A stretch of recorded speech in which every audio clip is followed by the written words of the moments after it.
से आते हैं यह पूछ कर हम मर जाते हैं। सर इतना अच्छा समझाते हैं कि हमें समझ ही नहीं आते, इसलिए अब तक के हमारे बेस्ट क्लास टीचर कहलाते हैं। यदि हम रोने लगे तो हमें भगवान का रूप बता देते हैं, सारी कड़वी यादों को खुशहाली से भर देते हैं, इसलिए अब तक के हमारे बेस्ट क्लास टीचर कहलाते हैं। इतने अच्छे टीचर के प्यार को हम बेवकूफ़ थे जो हमने समझ न पाया था। आई समय अगली कक्षा में जाने का, तब हमें प्यार की कीमत समझ में आई है।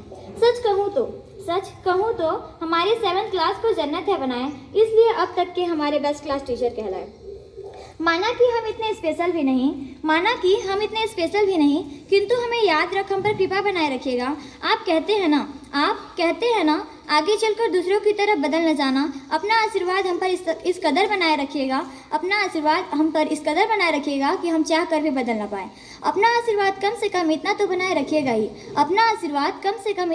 रखिएगा ही कि हम अपने 7th क्लास के नटखटपन को भूल न जाए।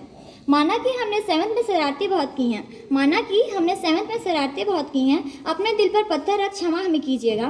क्वेश्चन तो पूछा आपसे मगर आंसर ही नहीं बताने देते। आप इतने अच्छे हैं कि हम आपसे ही लड़ जाते। ना जाने आप में इतने दिमाग कहाँ से आते, हर काम को करने में हमेशा आगे रहते। कभी कभी ऐसा लगता है कि वो कहते हैं ना, बोझा ढोना मुझे बहुत पसंद है। ऐसे डायलॉग आपके लिए बनाए जाते। ना जाने इतना काम कैसे कर लेते, हमें कहते तो हम चप्पल मार भगाते।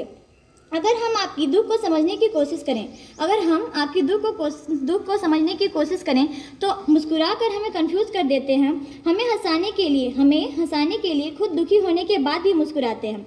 वो गाना है ना, आंखों में आंसू लेके होठों से मुस्कुराएं, ऐसे गाना आपके लिए बनाए जाते। अंत में कहना चाहूँगी हमारे विद्यार्थीपन को यहीं तक सीमित न रखिएगा। अगर बैठ जाए आपके